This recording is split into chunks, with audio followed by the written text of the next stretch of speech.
하나님의 따스함이라는 이번 달 주제 두 번째 시간입니다. 따뜻함을 느끼게 해드리려고 일부러 따뜻한 톤의 옷을 입고 왔는데요. 화면이 그렇게 좀 나오는지 모르겠습니다. 하나님을 경험하는 것, 우리의 삶에서 너무나 중요하고 또 필수적인 신앙의 요소입니다. 여러분들이 그냥 단순히 교회를 경험하는 것뿐 아니라 하나님을 삶 속에서 경험하기를 축복합니다.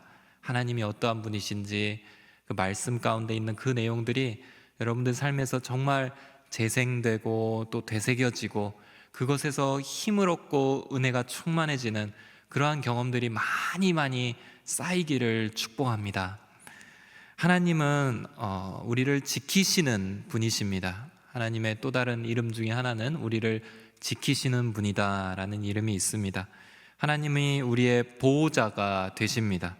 하나님은 성경 곳곳에서 산성이요, 피난처요, 요새 이렇게 묘사가 됩니다. 산성, 피난처, 요새 다 모든 전쟁의 그런 위협으로부터 든든하게 지켜주는 성벽 같은 그런 이미지가 하나님께 있습니다. 저는 나훔서 1장 7절 말씀을 제 책상 앞에 붙여놓고 있는데요, 이런 말씀입니다. 여호와께서는 선하시다.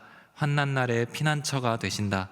그분은 그분께 피하는 사람들을 아신다. 성경에 이런 말씀도 있습니다. 여러분들이 외우시고 붙여놓으시고 또 곱씹어 볼 만한 그런 부분입니다. 여호와께서는 선하시고 환난 날에 피난처가 되시고 그분께 피하는 사람들을 일일이 다 아신다라는 말씀입니다. 하나님의 피난처 되심을 경험한 성경 인물로 따지면 대표적인 인물이 다윗일 것입니다. 다윗이 하나님의 피난처 되심, 산성이 되시고 요새가 되시는 것을 삶 속에서 그 누구보다 더 많이 경험했던 인물입니다. 다윗이 쓴 시편이 왜 그렇게 많을까? 이유는 아주 간단합니다. 고난이 많았기 때문입니다. 그의 삶 가운데 하나님께 기도하지 않으면 버틸 수 없는, 도저히 하나님께 피하지 않으면 버틸 수 없었던 고난들이 그의 삶에 무수히 쏟아졌기 때문입니다. 그러니까 마치 이렇게 오렌지를 갖다가 이렇게 주스기에 넣고 이렇게 압축을 하면 쫙 즙이 나오는 것처럼 다윗이 그 삶 속에서 압축되면서 그 안에 있던 모든 것들이 하나님께 기도로 쏟아져 나왔습니다. 그것이 시편의 대부분을 차지하고 있습니다.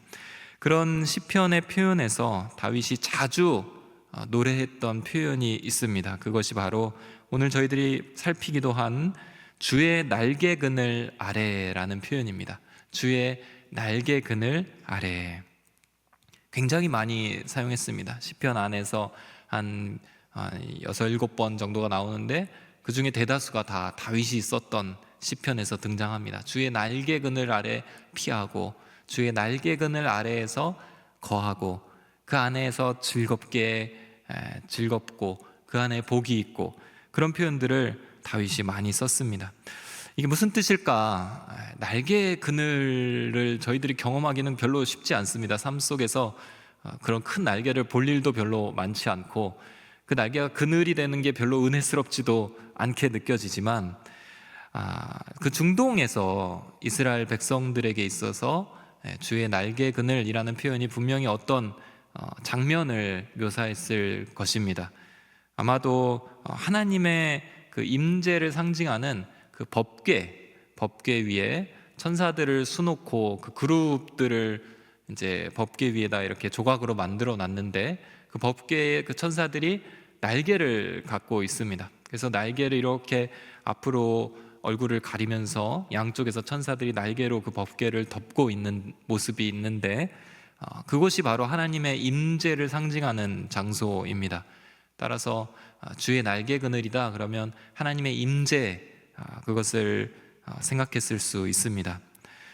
그러한 날개 그늘은 또한 하나님의 품 안이기도 합니다. 예수님께서는 이 비유를 쓰신 적이 있는데요, 예루살렘아, 암탉이 그 새끼를 자기 날개 아래에 모음같이 암탉이 그 새끼들을, 병아리들을 자기 날개 아래에 모음같이 내가 내 자녀를 모으려 한 일이 몇 번이더냐, 그러나 너희가 원하지 아니하였도다. 이런 말씀으로 그 날개의 그늘 아래에 피하는 그 자녀들, 병아리들을 묘사한 적이 있습니다. 하나님의 품 안, 이런 뜻이겠죠. 아마 다윗의 삶 속에서 주님의 그 날개 그늘은 어떠한 정말 해를 피할 수 있는 그늘로, 또 위험으로부터 벗어날 수 있는 어떠한 아주 좋은 날씨로 표현이 됐을 겁니다. 도망자 신세로 다니던 중에 낮에 해가 쨍쨍하게 떠 있을 때는 숨을 곳이 많지 않습니다. 적의 시선으로부터 숨을 수 있었던 것은 늘 밤이거나 아니면 그늘진 어떠한 곳이었을 것입니다.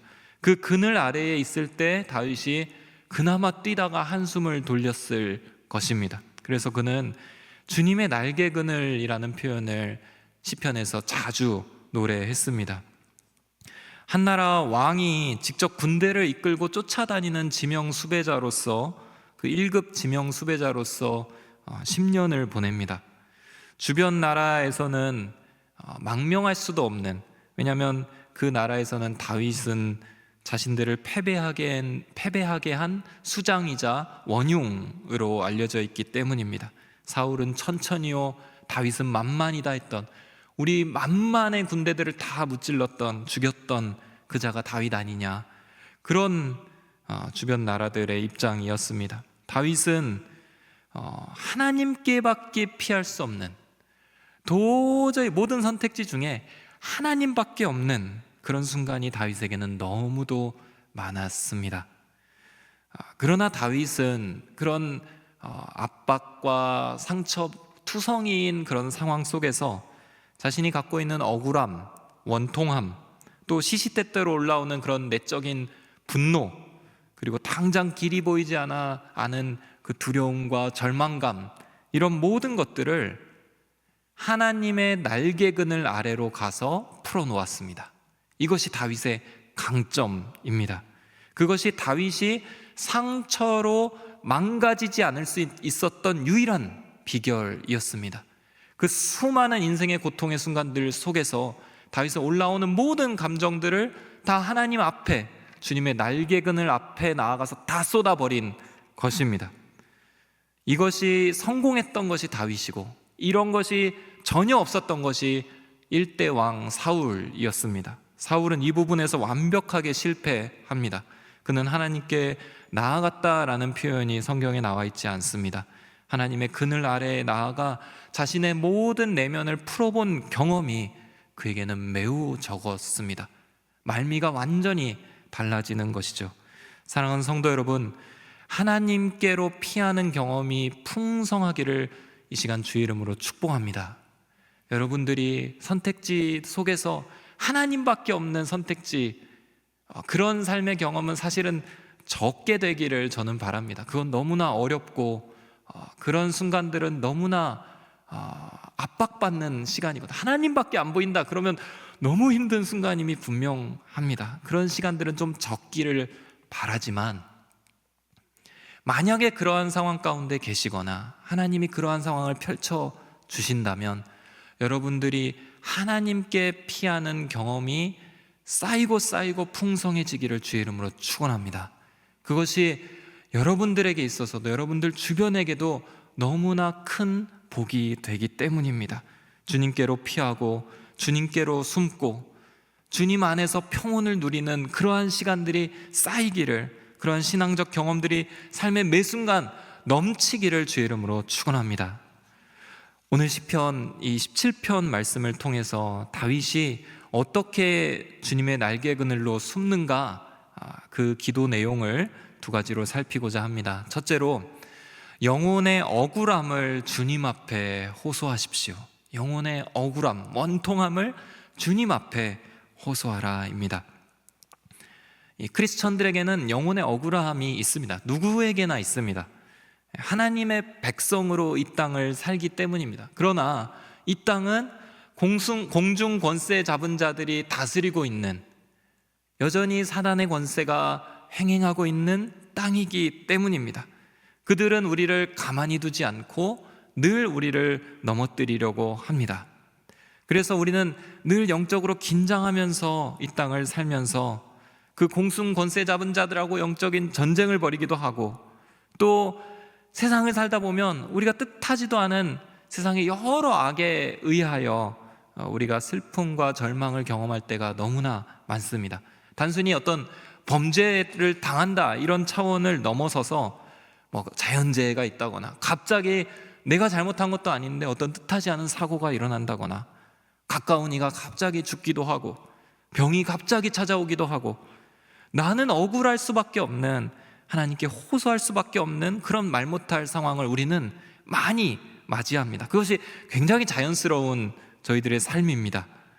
그렇다고 하나님께서, 선하신 하나님이 아무 일도 안 하시는가, 그 순간 우리를 내버려 두시고 아무것도 안 하시는가? 그건 아닙니다. 오히려 하나님께서는 이러한 상황들을 사용하셔서 하나님이 어떠한 분이신지를 우리에게 새겨 주십니다. 때로는 우리에게 매우 귀한 교훈을 가르쳐 주시기도 합니다. 이러한 상황을 맞으면서 이 땅에 소망이 없구나라는 사실을 깨닫게 됩니다. 또 하나님이 아닌 우상을 의지하는 것이 얼마나 헛된 것인가, 이러한 상황 가운데 처하면서 우리는 정신이 비로소 번쩍 들게 됩니다. 어떤 사람들에게는 영원한 복음과 예수 그리스도의 이름을 갈망할 수 있는 기회가 되기도 하고, 또 그것을 증거할 수 있도록 자신과 비슷한 상황에 우리가 또한 처해져서 우리로 하여금 하나님의 복음이 전해지는 통로로 삼으시기도 하십니다. 아픔과 상처가 하나님께는 모든 것이 합력하여 선을 이루어가는 도구가 됩니다.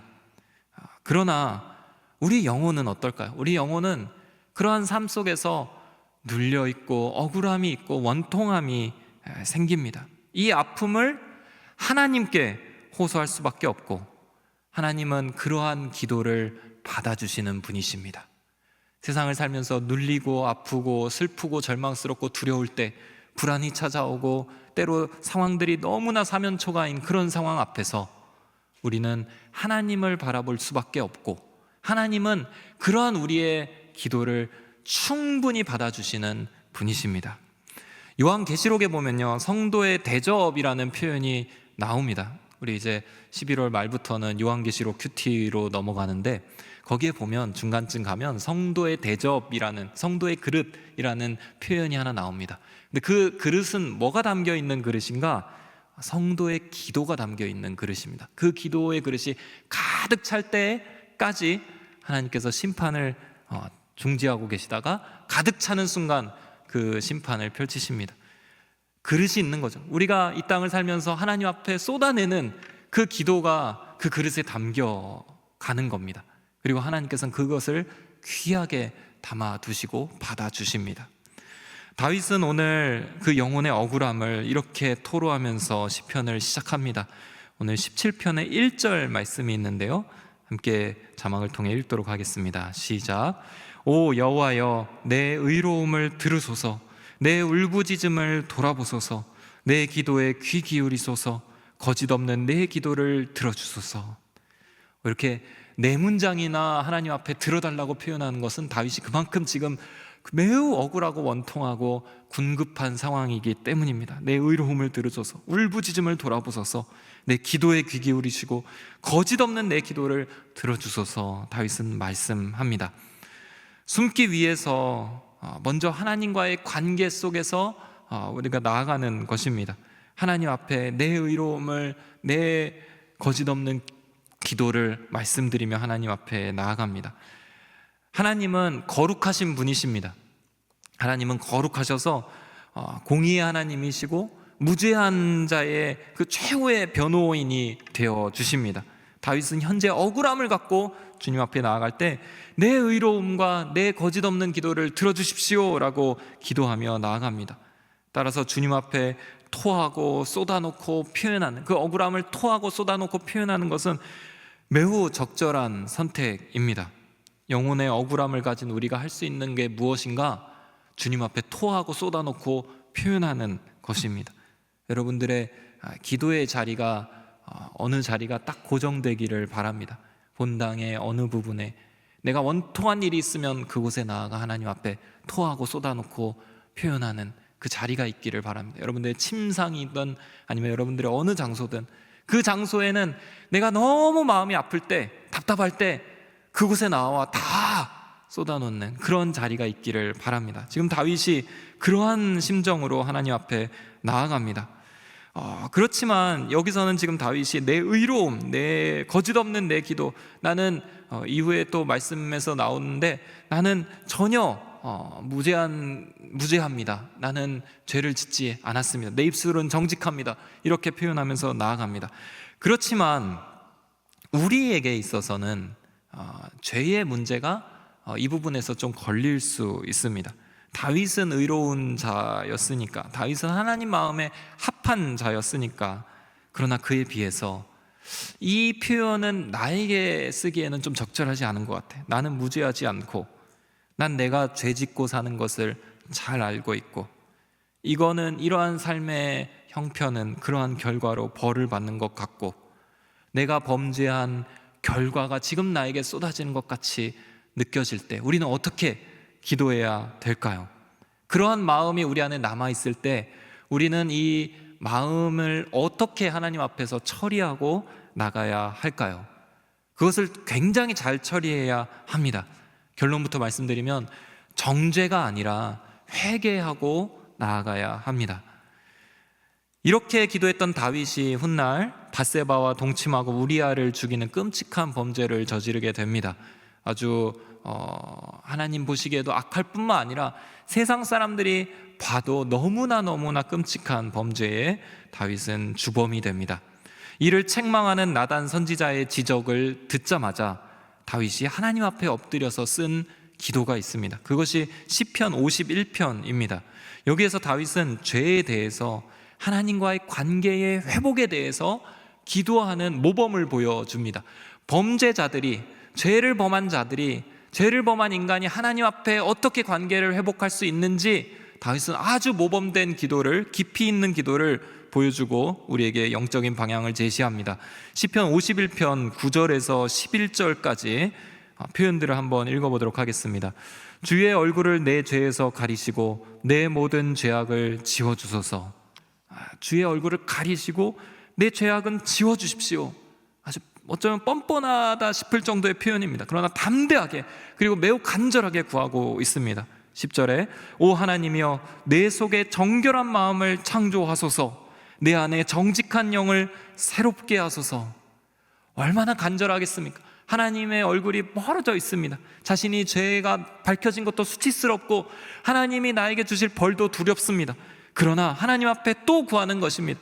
내 속에 정결한 마음을 창조해 주십시오. 내 안에 정직한 영을 새롭게 해 주십시오. 자기가 할 수 없다는 것을 고백하며 하나님이 하셔야 하는 것을, 하나님의 은혜로 가능한 것을 그가 선포하고 있습니다. 11절에 주 앞에서 나를 쫓아내지 마십시오. 주의 성령을 내게서 거둬가지도 마십시오. 다윗은 그렇게 기도합니다.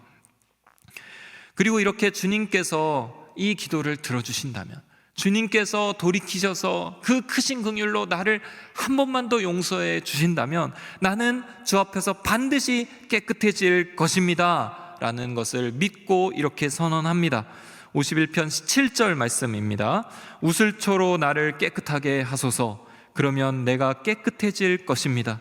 나를 씻어 주소서. 그러면 내가 눈보다 희게 될 것입니다. 주님이 나를 깨끗하게 해주시면 내가 깨끗하게 될 것입니다. 나를 용서해 주시면 나는 희게 될 것입니다. 이러한 자세로 다윗은 하나님 앞에 나아갔습니다. 만약에 우리가 하나님 앞에 설 때에 우리가 마음을 다 쏟아내기는 뭔가 우리 안에서 죄의 문제가 걸린다, 그럴 때에 이 시편을 기억하시고 주님 앞에서 이 부분을 해결하십시오. 이러한 태도로 주님 앞에 우리의 자신을 점검해야 합니다. 죄의 문제를 해결하고 예수 그리스도의 이름을 굳게 믿은 상태로 서서 기도해야 합니다. 주님의 십자가의 보혈이, 그 2000년 전에 십자가에서 흘리신 주님의 피가 우리의 모든 죄를 용서하셨다는 그 사실을 아주 묵직하게 우리가 진지하게 받아들이며 우리의 기도에서 그것을 넘어가는 것이 가장 중요한 순간입니다. 로마서 8장 1절은 이렇게 이야기합니다. 함께 한번 읽어보도록 하겠습니다. 시작. 그러므로 이제 그리스도 예수 안에 있는 사람들은 정죄를 받지 않습니다. 정죄를 받지 않습니다. 그리스도 예수 안에 있으면, 주님의 그 십자가의 능력 안에 있으면, 주님께서 모든 것을 용서하시며 다 이루셨다 하는 그 선포 아래에 있으면 결코 정죄함이 없다라는 것입니다. 하나님께서 정죄하지 않습니다. 그 아들의 십자가의 피로 우리를 용서해 주십니다. 따라서 우리는 사단의 그 정죄에 신경 쓰지 않고 고개를 떳떳이 들고 하나님 앞에 기도해도 됩니다. 그리고 기도하면서 나를 이렇게 계속 넘어뜨리고 내가 넘어져 있을 때 기뻐하고 조롱하며 나를 침몰하게 하고 나를 계속해서 공격하는 그 악을 향해서 억울함을 만왕의 양 주님께 고소하는 것입니다. 그것이 이러한 기도입니다. 이 땅을 사는 크리스찬들이 갖는 영혼의 억울함을 호소하는 것, 내 정직한 영을 새롭게 하시는 주님 앞에 쏟아넣는 것, 그러한 기도가 우리에게는 필요합니다. 이렇게 하나님과 거리낌 없이 관계를 맺어가야 합니다. 다윗은 하나님과의 관계를 다루는 부분에서 너무나 훈련된 전문가였습니다. 그는 항상 자신의 기도를 들어주실 것을 믿고 있었습니다. 하나님은 항상 옆에 계신 분이었고, 하나님께 기도할 때는 하나님은 항상 그것을 들어주는 분이다라는 것을 믿어 의심치 않았습니다. 그렇지 못할 때, 자신이 실수했을 때는 납작 엎드려 회개하며 성령의 회복을 간구했던 그런 다윗입니다. 그런 다윗이 오늘 시편에서 이렇게 말씀합니다. 6절 말씀에 오 하나님이여 주께서 응답하실 줄 알고 내가 주를 부릅니다. 내게 귀를 기울이시고 내 말을 들으소서. 이러한 표현으로 하나님 앞에 담대히 나아갔던 것입니다. 다윗은 항상 진실하게 기도하며 하나님을 찾고 있었습니다. 여러분들의 영혼과 여러분들의 양심에서 하나님 앞에서의 거리끼는 부분이 있다면 그 부분들을 해결하고 그 양심의 거리끼지 않도록 항상 힘써서 돌봐야 합니다. 그래야 기도가 하나님께로 앞으로 나아갈 수 있습니다. 사도 바울도 역시 이런 표현을 합니다. 그는 하나님 앞에서 거리낄 것이 없기를 늘 힘썼다, 이런 표현을 합니다. 사도행전 24장 16절에 그렇기 때문에 저는 하나님과 사람 앞에서 항상 거리낄 것이 없는 양심을 지니려고 애쓰고 있습니다. 거리낄 것이 없어야 기도가 담대해집니다. 거리낄 것이 있다면 그 부분들을 주님의 십자가로 꼭 회개하며 해결하십시오. 그리고 여러분들 안에 있는 그 원통함을 하나님 앞에 쏟아 놓는 것입니다. 여러분들의 기도는 하나님과의 친밀한 관계 가운데 거침없이 쏟아내는 기도인지요? 어린아이처럼 하나님께 모든 걸 다 쏟아놓아도 된다는 확신이 여러분들 안에 있는지요? 아니면 여전히 그분이 내 기도를 들어주실까 하는 그런 주저함이 기도하는 여러분들의 마음속에 깔려있지는 않는지요? 하나님과의 관계를 점검하십시오. 회개로 여러분들을 정결케 하십시오. 여러분 안에 깔려있는 그 영혼의 억울함, 그 억울함을 거침없이 주님 앞에 쏟아 놓으십시오. 하나님께서는 이를 들으시고 이러한 기도의 과정들을 이끄시고 도와주실 것입니다. 둘째로 주님께로 피하며 안식을 누리는 것, 그것이 중요합니다. 주님께로 피해서 안식을 누리는 것.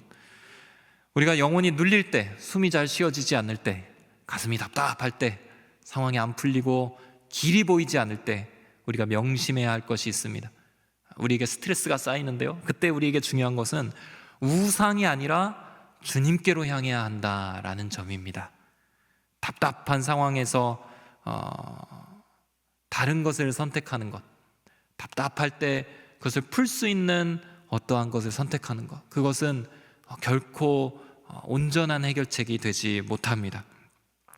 하나님만 바라볼 수밖에 없는 상황이 차라리 낫습니다. 그것이 훨씬 더 우리 영혼에 유익하기 때문입니다. 하나님께서는 때로는 다른 선택지들을 아예 제거해 주실 때가 있습니다. 그리고 하나님은, 이건 순전 제 생각인데, 정말 사랑하는 사람들에게는 그러한 다른 길이 보이지 않게 하나님만 바라볼 수밖에 없는 그런 상황들을 자주 만드시는 것 같습니다. 하나님이 정말 사랑하시는 자에게는 하나님밖에 찾을 수 없는 그런 상황을 하나님께서 만드시면서 하나님을 찾도록 이끄십니다. 다윗이 그랬습니다. 주님께밖에 피할 수 있는 상황, 그 상황밖에 없었습니다. 밤이 지나고 내일이 밝아도 희망은 계속해서 주님뿐이었습니다. 어디로 도망가야 하는지, 누구를 만나게 될지, 오늘은 어떠한 상황이 펼쳐질지 그는 늘 주님의 보호를 구하고 그 보호 아래 거해야만 했습니다. 이 답답한 상황이 그의 기도의 영성을 이끌어 갑니다. 누구와도 견줄 수 없는 광야의 영성이, 광야의 기도가 만들어집니다. 7절, 8절, 9절 말씀, 오늘 말씀을 같이 한번 읽어보도록 하겠습니다. 시작. 주를 신뢰하는 사람들을 그 적들에게서 오른손으로 구원하시는 주여, 주의 크고 놀라운 사랑을 보여주소서.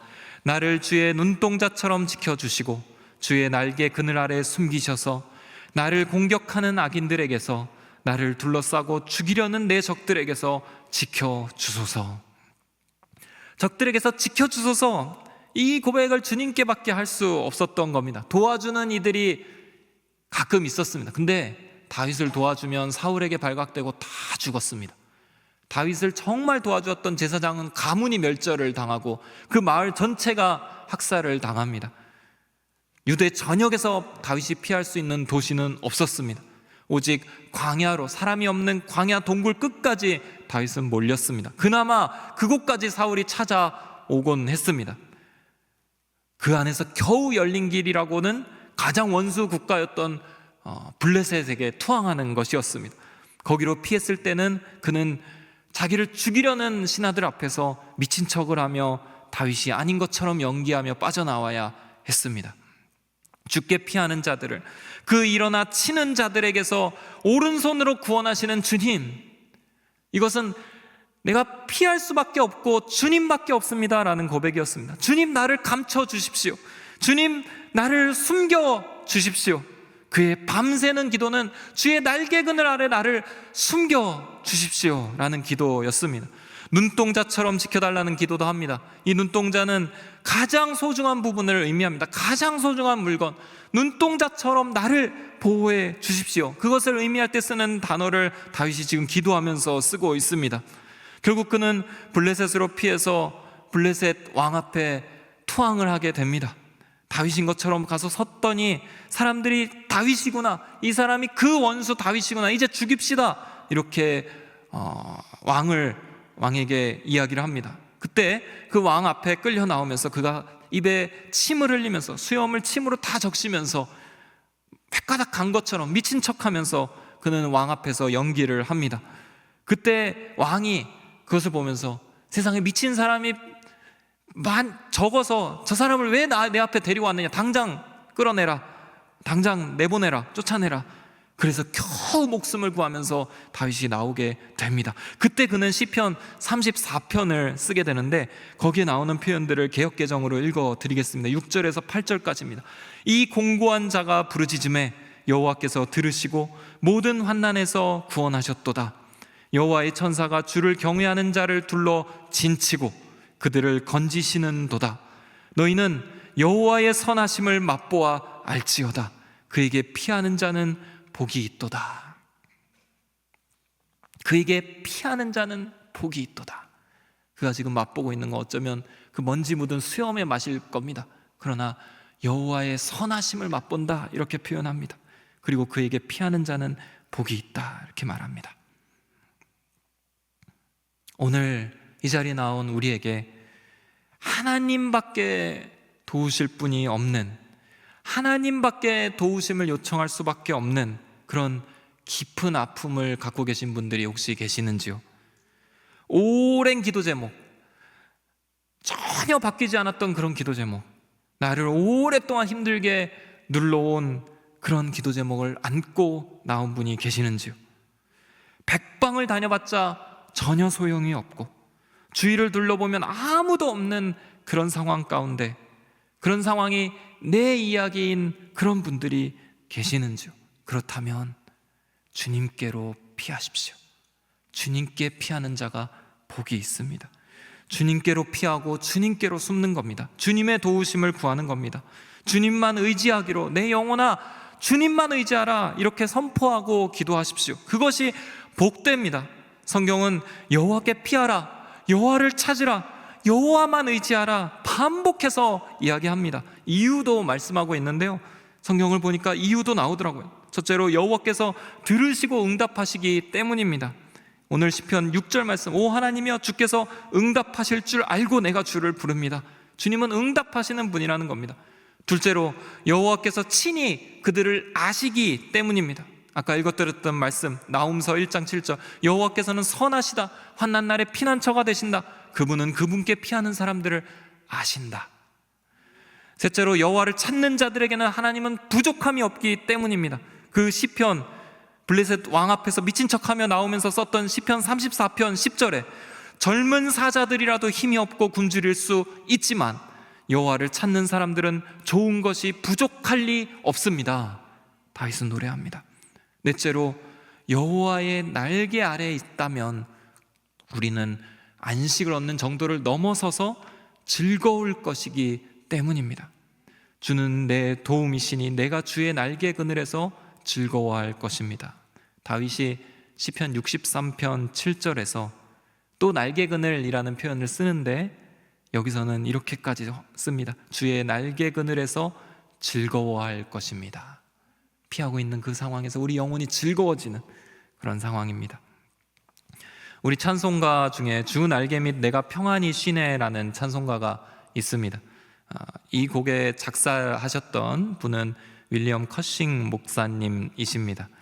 그분은 신학을 공부하고 목사가 된 지 첫 사역지에서 한 아름다운 여인을 만나 결혼을 합니다.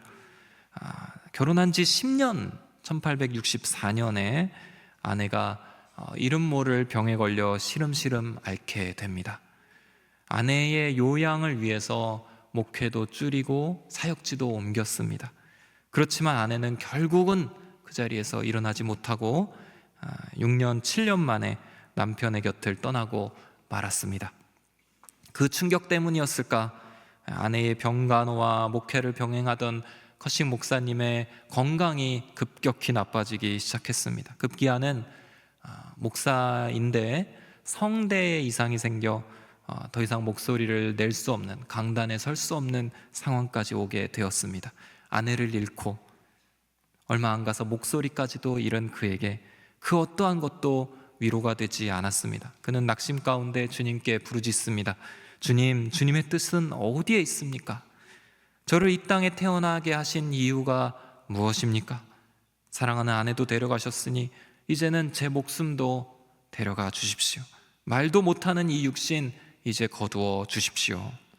모든 걸 포기하고 절망 가운데 있던 어느 날에 완악해진 그에게 주님께서 찾아오셔서 말씀하십니다. 기도 가운데 너는 내 것이다. 말 못하는 입술도 병든 너의 몸도 모두 내 것이다. 하나님의 음성에 그의 굳었던 마음이 녹아졌습니다. 그리고 그는 다시 한번 힘을 내어 주님께 고백합니다. 주님, 건강한 몸일 때는 주님께 충성을 다하지 못한 것 같습니다. 이제 병든 몸으로나마 주님께 충성하기 원합니다. 제가 할 일이 있다면 말씀해 주십시오. 모든 걸 내려놓고 온전히 주님 안에 거하는 것, 그것이 할 일임을 그는 깨닫습니다. 하나님의 종으로 산다고 하면서 완전히 그 주님 안에 거하지 못했던 것을 그 회개하면서 한 찬송시를 남기는데 그것이 이 소개하는 찬송 주 날개 밑 내가 편안히 쉬네의 가사입니다. 이 찬송시는 오늘 저희들이 함께 했던 이 본문 말씀 시편 17편 8절 말씀으로 예전에 그부 목사님이 설교했던 부분이었습니다. 그것을 그가 묵상하면서 나아갈 때 그의 마음 가운데 쏟아지는 영감이 있었는데 그것으로 찬송시를 작사했습니다. 제가 한번 읽어드리겠습니다. 주 날개 밑 내가 편안히 쉬네. 밤 깊고 비바람 불어쳐도 아버지께서 날 지켜주시니 거기서 평안히 쉬리로다. 2절 주 날개 밑 피난처 되니 거기서 쉬기를 원하노라. 세상이 나를 위로치 못하나 거기서 평화를 누리리라. 3절, 주 날개 및 참된 기쁨이 있네. 고달픈 세상길 가는 동안 나 거기 숨어 돌보심 받고 영원한 안식을 얻으리. 주 날개 및 평안하다. 그 사랑 끊을 자 리뇨. 주 날개 및 내 쉬는 영혼 영원히 거기서 살리. 여러분들, 우리의 인생길은 태양같이 이글거리는 적들과 악의 세력들이 우리를 가만히 내버려 두지 않는 광야길 같은 그런 인생입니다. 그곳에서 우리가 상하고 쇠약해질 수 있지만 우리에게는 주님의 날개 그늘이 펼쳐져 있습니다. 그 안에서는 참된 쉼이 있고 즐거움이 있습니다. 여러분들, 마음을 주님의 날개 그늘로 가서 숨으십시오. 주님이 여러분들을 날개 그늘로 덮어주기를 기도하십시오. 영혼의 억울함을 주님 앞에 쏟아놓고 주님께로 피하며 안식을 누리는, 주님의 참된 은혜를 맛보아 아는 저와 여러분들 되시기를 축원합니다.